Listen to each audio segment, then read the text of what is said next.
or Habakkuk. There are two different pronunciations. I went online to find out what was the definitive naming or way to pronounce it. So I may vary during the message today in both pronunciations.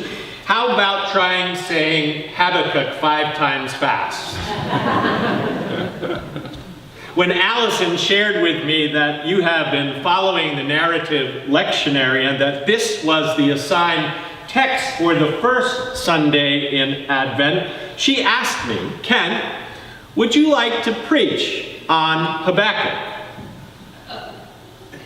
I paused, I waited a little longer, and then I said yes, because I do not believe in 37 years of ordained ministry in the United Church of Christ, I have ever preached a sermon on Habakkuk. So here it goes. It's not exactly a household name, even for those of us who've been around the church our whole lives. So since we don't probably know a lot about Habakkuk, let me give you just a little bit of background. The prophet lived in the 6th or 7th century before the Common Era during the rise of the nation of Babylon. He was a contemporary of the prophet Jeremiah, who you heard from last Sunday. He lived in a time of stark terror, as Israel was frightened that they would be captured and they would be terrorized by the Babylonians. These Babylonians were right on the brink of being one of the greatest empires the world had ever known. Now, those of us who can look back at history know something about the Babylonians that the Israelites did not know, and that is that their time in power would only last a short while, only a few decades, but Israel didn't have a crystal ball about the future. They were fearful. They were anxious. The nation was on edge. Now, unlike most of the prophets, this book does not directly address an audience. Instead, the prophet takes up the question of God paying attention to the demise of those who were suffering. Think when bad things happen to good people, and the free range that the wicked seem to have over the people of Israel. And so Habakkuk takes up a dialogue and a conversation with God and embodies a way to live in the time between the present moment of suffering and the future with a hope for deliverance. Lamenting, petitioning, trembling are coupled with confident rejoicing that God will deliver on the promises that God makes to the people. It's a short book. It's hard to find. It's only 3 chapters long. It is, however, I think now in reading it, it is an appropriate book to have here in the season of Advent because its major theme is about waiting as a key part of our faith. What do you mean, wait? Now raise your hand if you enjoy waiting.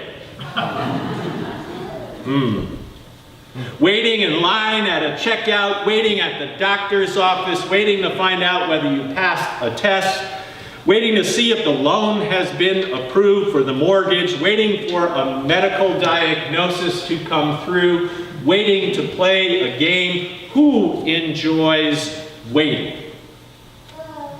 If there's one thing that most of us could agree on, it's that we really don't like to wait. After all, we can order our shoes online, and we can get great deals on Cyber Monday. We can go to open tables so we don't have to wait when we get to the restaurant. The table will be ready for us at the time we put into our computers. We Google everything, and we find out what we are looking for right in an instant. And so I decided to do my own research about waiting. So I went to the source of where many of us go for research, and it is not the library, but it is Facebook.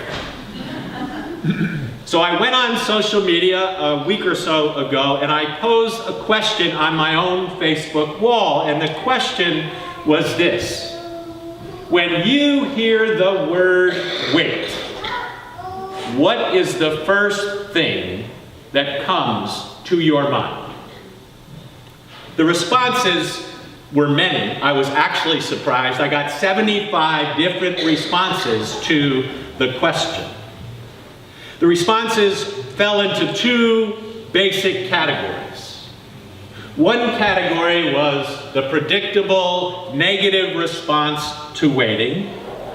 So responses in this category included no, why, what's wrong, don't tell me, how long do I have to wait? You know what? That really annoys me to be told to wait. Wait causes stress. And then one of my more direct friends, nope. Several quoted from the song by Tom Petty, "The waiting is the hardest part." And then there was another category of responses, one that understands waiting in a very different light. Waiting to me means togetherness and community. We wait for everyone to be present in the community. Waiting allows us a time to redirect our lives. Good things come to those who wait. Take time to listen. Stop being in such a hurry. Be patient. The Holy Spirit, long may she flow. Divine timing, the difference between kairos and chronos. Slow down and listen. The most popular response to that question, of course, was the word Advent. I hang out with a lot of clergy church friends. Advent, after all, is a season of waiting. Christian communities across the world today will begin that conversation, that talk about waiting, all watching collectively and holding our spiritual breaths until he comes again. We use this time to prepare for the coming of the Messiah who will be laid in the manger. God arriving in a pretty unexpected way. Humble. Almost unimaginable. Clothed in the flesh of a baby boy named Jesus. Clothed in our flesh. The reading today begins with a question that I have been asking with great frequency these days. How long, O Lord, must I cry for help? It's a lament. It's a desperate call for help in the midst of great trouble. The prophet has filled out the card and put it in God's complaint box. He has major issues with God. Maybe you do too. All he had to do was look around him.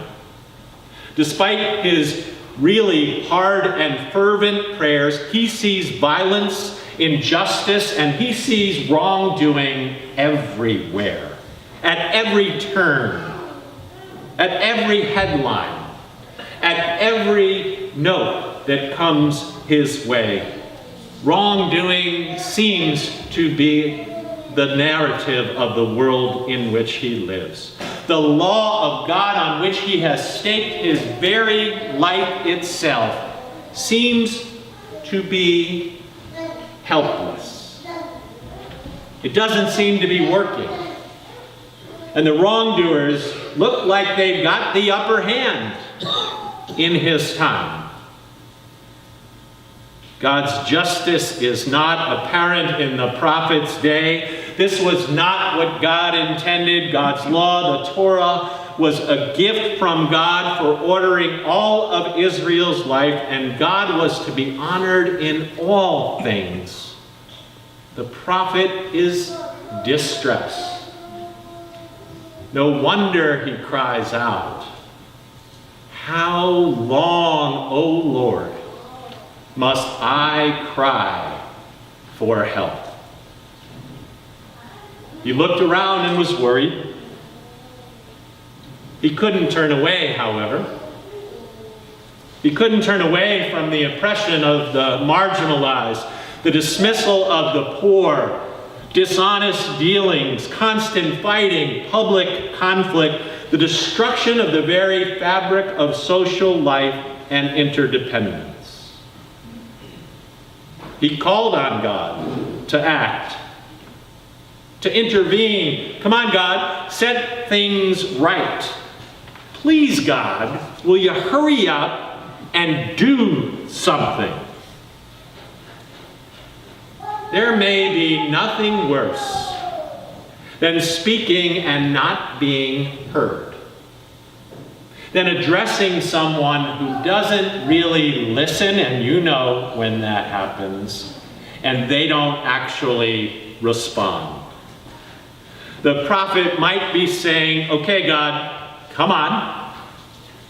Please act here. Please set the world right. Please make this well. Please right the wrongs of my time.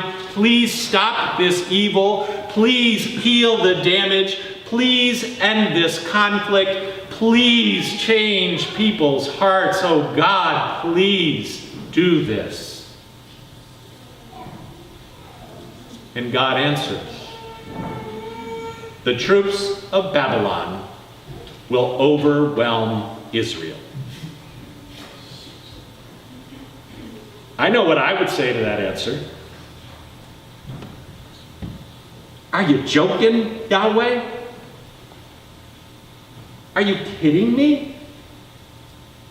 The faithful people, the people you have called to share your message of love for all the world, you are going to send the troops of Babylon to conquer them and to take over my people. I would have said that. But amazingly, Habakkuk doesn't. He takes God at God's own word and says that he plans to position himself on the ramparts to be alert, to be on the lookout for what God will do and what God will say next. He may not like the answer God gave, but he has this trust in God that God is in charge in ways he cannot understand, that God has more to say to whatever is happening. And so the prophet commits himself to waiting on God. That's the rub of this book. Habakkuk assumes a disposition of waiting with a confident trust in God. There is that waiting thing again. So as I worked on this sermon, I had one of those experiences.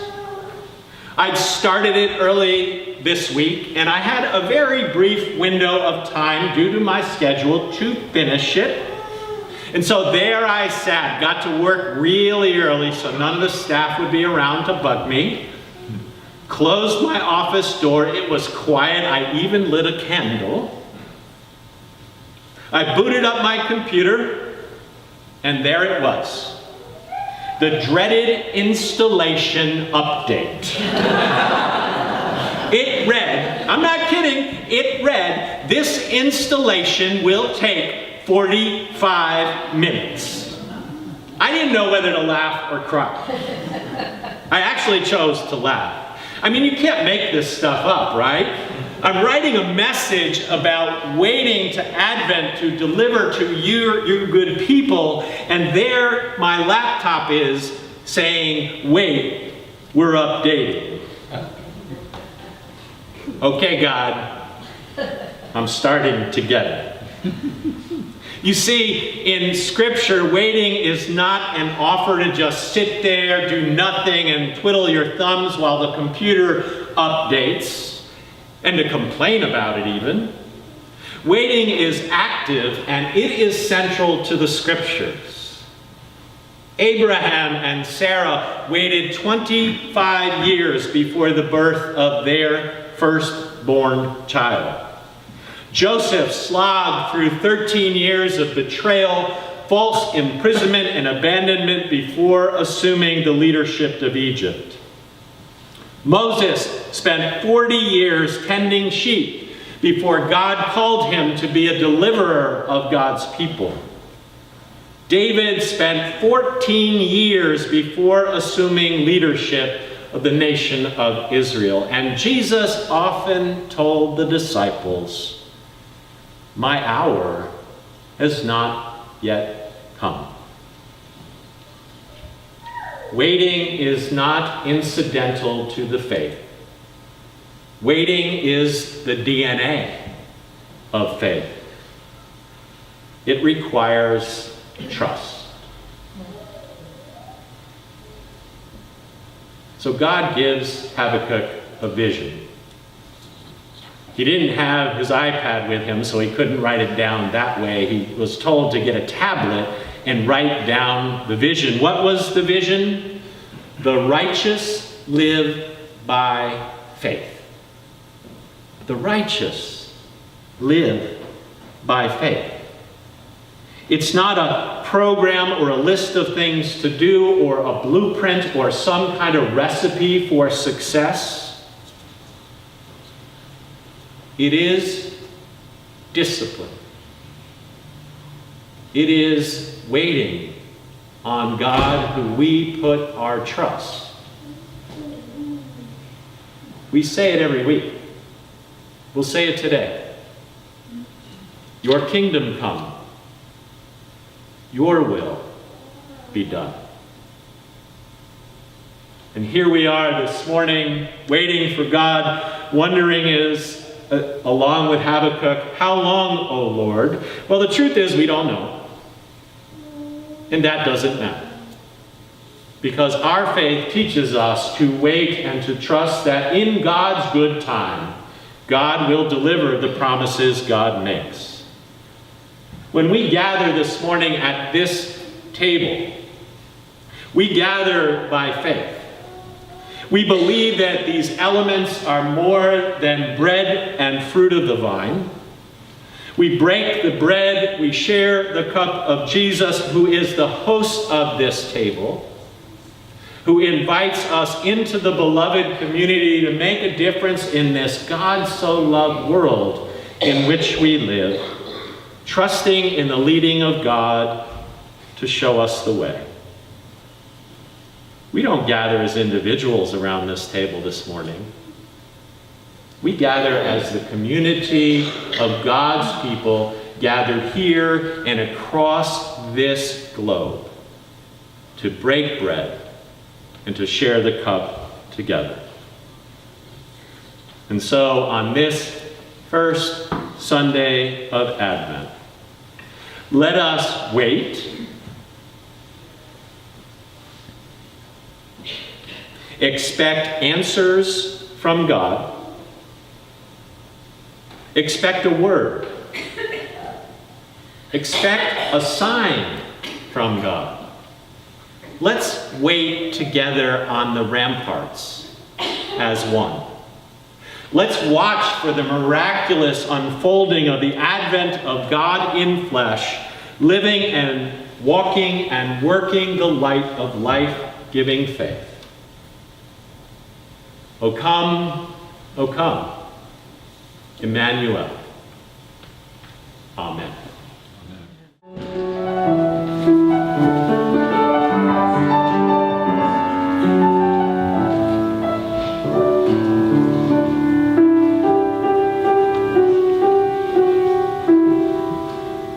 Amen.